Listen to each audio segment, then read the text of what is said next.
ఈరోజు సండే కదా అనేసి మెల్లగా ఆవులకి బయలుదేరిపోయాను.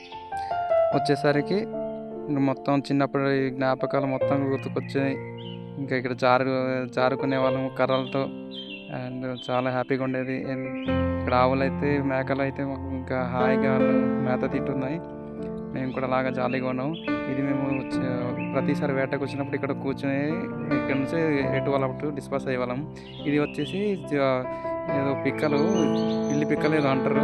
సంథింగ్ ఏదో బాగా టేస్టీగా ఉంటుంది. ఒకసారి మీరు వచ్చినప్పుడు కూడా ట్రై చేయండి. అండ్ ఇక్కడ మొత్తం ఓవరాల్ వ్యూ చూసినట్లయితే ఆ కొండపై నుంచి ఇంకా చాలా బాగుంటుంది. ఈ ఆవులు కూడా చాలా చాలాసేపు నడుచుకుని వచ్చాము కొండల్లో.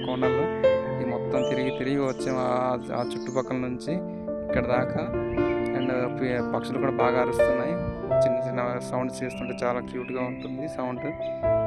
అండ్ చూడండి, ఇంకా ఇదైతే చూడండి, మనకి పిల్లపూట నుంచి దాదాపు డుమ్రుగుడకి కొండ మధ్యలో ఉన్నాం అనమాట. మనము ఎక్కువ దూరం ఏమి కాదు కానీ బట్ ఎక్కువ ట్రావెల్ చేయాల్సి వస్తుంది. ఎక్కువ దట్టమైన అడవి ఉంది. అది మన పిల్లపుట్టు రోడ్డు. బట్ ఇంకా కనిపించలేదు, ఇంకా ముందుకు వెళ్తే కనిపిస్తుంది. ఫైనల్లీ మా పెద్దనాన్న వాళ్ళేమో ఆ తేనె పట్టు తీసుకొస్తారు. ఎంతో కష్టపడి 3 సార్లు తీసుకురావడం జరిగింది. అండ్ మొత్తం ఇక్కడ అయితే ఆయిలే మా పెద్దనాన్న తీసుకొస్తున్నాడు. చూడండి, మొత్తం ఆయిలే.